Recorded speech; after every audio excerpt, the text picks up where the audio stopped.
రికార్డుల వేటలో Navasakam మొదలవుతోంది. IPL 2026 season ఆరంభానికి వేళైన వేళ క్రికెట్ ప్రపంచం దృష్టి అంతా బీహార్లోని సమస్తీపూర్ నుంచి వచ్చిన 14 ఏళ్ల సంచలనం వైభవ్ సూర్యవంశీపైనే ఉంది.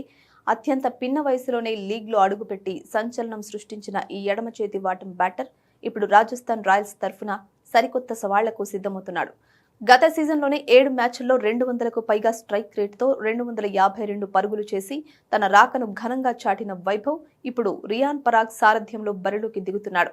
సంజు శాంసన్ చెన్నై సూపర్ కింగ్స్ కు ట్రేడ్ అవ్వడంతో రాజస్థాన్ యాజమాన్యం యువ రక్తానికి ప్రాధాన్యతనిస్తూ పగ్గాలను రియాన్ పరాగ్ కు అప్పగించింది. ఈ యువ కెప్టెన్ నాయకత్వంలో వైభవ్ తన విధ్వంసకర బ్యాటింగ్తో జట్టుకు వెన్నెముకగా నిలవాలని భావిస్తున్నాడు.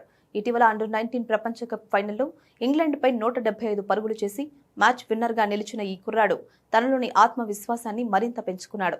తాజాగా ఢిల్లీలో జరిగిన ఒక కార్యక్రమంలో ప్రముఖ వ్యాఖ్యాత హర్ష బోగ్లే అడిగిన ప్రశ్నకు సమాధానమిస్తూ ఐపీఎల్ చరిత్రలోనే చెక్కు చెదరకుండా ఉన్న క్రిస్ గేల్ 175 పరుగుల రికార్డును అధిగమించడమే తన లక్ష్యమని ప్రకటించి అందరినీ ఆశ్చర్యపరిచాడు.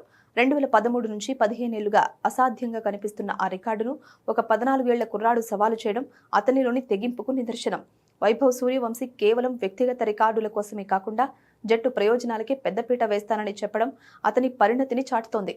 మ్యాడ్ మ్యాక్స్ తరహాలో బ్యాటింగ్ చేసే వైభవ్ తన దూకుడును జట్టు విజయాలకు ఎలా మలచాలో బాగా తెలుసుకున్నాడు.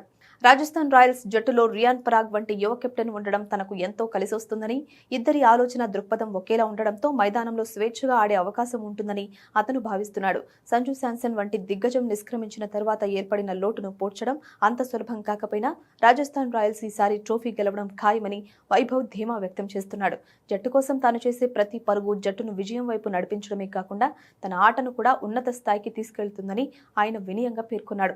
కేవలం 14 ఏళ్ల వయసులో ఇంతటి ఒత్తిడిని ఎదుర్కొంటూ అంతర్జాతీయ స్థాయి బౌలర్లను ధీటుగా ఎదుర్కోవడానికి అతను చేస్తున్న శ్రమ అమోఘం.